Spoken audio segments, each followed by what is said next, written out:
राधा वल्लभ श्री हरिवंश। महाराज जी, आपके चरणों में कोटि कोटि प्रणाम। महाराज जी, जब भी मैं पढ़ने की कोशिश करता हूँ तो मेरा मन एकाग्रचित नहीं हो पाता। मन में कुछ और चलता रहता है, पढ़ाई में मन ही नहीं लगता। मेहनत करने के बाद भी सफलता नहीं मिल रही। महाराज जी, कृपा आप मार्गदर्शन करें। उद्देश्य ठीक हो जाएगा तो मन लग जाएगा। उद्देश्य हमारा गलत है, अभी पढ़ाई उद्देश्य नहीं है। अगर ठीक से उद्देश्य बन जाए पढ़ाई का तो कैसी बात करते हो। उद्देश्य में बहुत बड़ी ताकत होती है। हर कष्ट सहते हुए अपने उद्देश्य की पूर्ति में कदम नहीं लड़खड़ाते, जिसका उद्देश्य बन जाता है।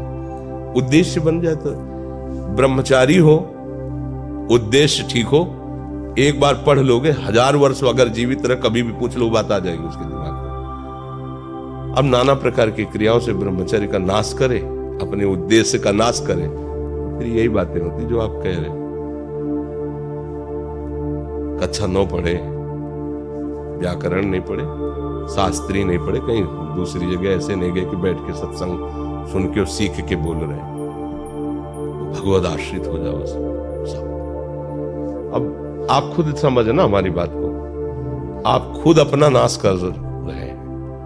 ब्रह्मचर्य का नाश वीर का नाश जीवन का नाश है। ब्रह्मचर्य अगर सही है, आपने किसी तरह इधर उधर तो ये प्रश्न ही नहीं रहेगा। जिधर दृष्टि डालोगे उधर जय होती चली जाएगी। आजकल के बच्चे नौजवान इसको मनोरंजन समझते हैं और उनको सलाह भी ऐसी मिलती है कि हम जैसे बोल रहे हैं ब्रह्मचर्य के लिए, तो डॉक्टर और आपको जो इधर सांसारिक प्रोत्साहन देने वाले हैं वो आपको सलाह देंगे। हमें तो अंग्रेजी का शब्द नहीं याद है, फ्रस्ट्रेशन।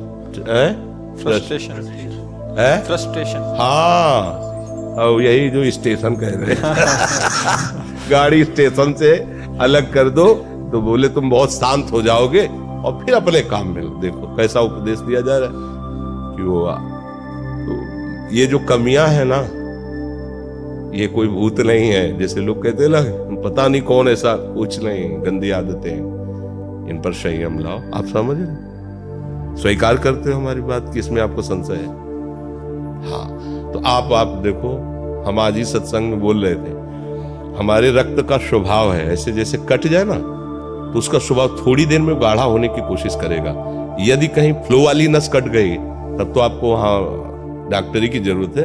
अगर ऐसे कहीं त्वचा में ऐसे, तो उसका स्वभाव गाढ़ा हो जाना, वो थोड़ी ही देर में वो अपने आप को बांध लेगा, क्योंकि रक्त का एक स्वभाव होता है। अगर वो बाहर किसी तरह भी आया तो ठंडा होकर गाढ़ा हो जाएगा, वो रोक लेगा। इसकी आखिरी परिणति है वीर्य, वो स्वयं से नहीं निकलता, वो इससे भी गाढ़ी वस्तु है, वो घर्षण से निकलता है। अगर आप उसको गर्म न करें चिंतन के द्वारा, क्रिया के द्वारा, तो नहीं निकलेगा। और जब हम उसको, तो फिर वो जीवन को नष्ट। प्राय इस पर बच्चे ध्यान ही नहीं देते कि ये कोई मार्ग भी है।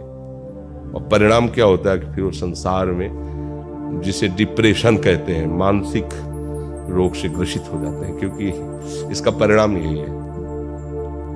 या तो आपको प्रमाद और आलस्य युक्त होकर समाज से अलग पड़ा रहना पड़ेगा, और या फिर आखिरी कि आत्महत्या कर लें, ऐसी सलाह आपका मन देगा, ऐसी स्थिति में पहुंचा देगा। इसलिए हमें लगता है जब तक ब्याह न हो तब तक ब्रह्मचर्य से रहो, ब्याह भी हो जाए तो संयम से रहे। ये जीवनी शक्ति है, किसी के साथ खिलवाड़ नहीं करना चाहिए। पढ़ाई लिखाई वो कैसे तुम्हें बताए, अभी आप छेड़ना मत। जैसे लोग कहते ना, मैं बहुत परेशान हूं, कुछ करता नहीं हूं, ऐसा हो जाता है वैसा हो जाता है। तो आपको हम बता रहे, रक्त का स्वभाव है जैसे, तो इसकी आखिरी परिणति है वो वीर। उसका स्वभाव नहीं है बहना, उसका स्वभाव ऐसा है।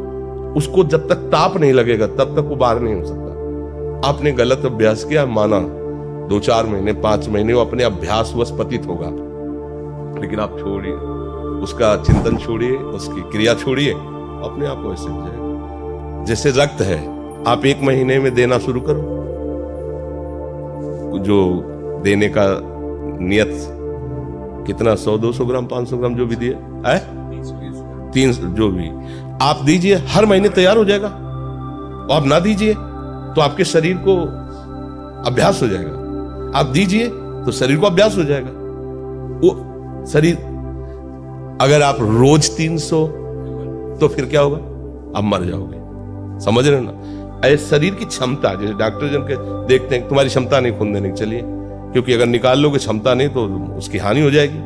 हाँ तुम्हारी क्षमता है, तुम्हारे अंग ठीक है, तुम स्वस्थ हो, महीने में ऐसा या जो समय अवधि, सोचो रक्त की आखिरी परिणति वो है वीर्य, और आप क्या कर रहे हैं? रोज कई कई बार, आपका परिणाम क्या होगा? अगर रोज वो खून निकाला जाए तो आदमी की हालत क्या हो जाएगी? खून की आखिरी परिणति है।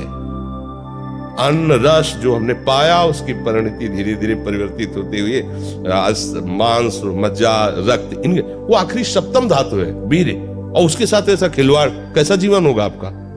तो इस पर कोई विचार ही नहीं करता, समझता है ये तो केवल बाबा जियों का विषय। नहीं, आप मनुष्य शरीरधारी हो, आपको भी संयम से चलना है, और जब तक बयान हो तब तक तो संयम से ही चलना चाहिए। बच्चे बच्चियों को तो गृहस्थी में अच्छे गृहस्थ बनेंगे जाकर, फिर उनकी हानि नहीं हो पाएगी उतनी। अब पहले से ही तो फिर अब वो पढ़ाई में मन कैसे लगे जब आपके पास पढ़ाई वाली सामग्री ही नहीं रह गई? पहले क्या होता था, जैसे गुरुकुल में स्मृति आपकी कमजोर हो रही तो मेधा शक्ति बलवान करने के लिए ब्राह्मी उसको पिलाई जाती थी, ब्राह्मी है ये चीजें। क्यों? क्योंकि उनमें इतनी शीतलता, उनमें पौष्टिकता है कि वो वीर का वर्धन करके वीर को रोकेंगी, खास बात उसमें होती थी।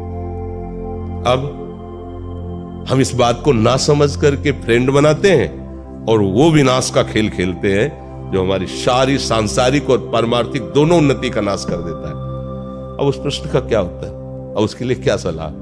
आप सही ढंग से रहो, अच्छा खाओ पियो, थोड़ा व्यायाम करो, सबके प्रति पवित्र भाव, अभी आप आनंद में आने लगोगे। और जैसी आदतें आजकल हो रही, आनंद वाली तो है नहीं, ये तो पतन वाली ही है। 4 दोस्त मिलते हैं, मदिरा पान करते हैं, गांजा और तो और क्या ड्रग्स। आप बताओ क्या होगा? आप इतना विष डाल रहे हो अपने अंदर, इसलिए विषैली चीजें डाल रहे हो, ऐसी गंदी आदतें डाल, आपका जीवन क्या होगा? कैसा खिलवाड़ किया जा रहा है मनुष्य शरीर से, जबकि ये देव दुर्लभ देही है भगवत प्राप्ति, इसके साथ कैसा? तो बच्चों को ना तो सत्संग मिल रहा है, ना शास्त्र स्वाध्याय मिल रहा है,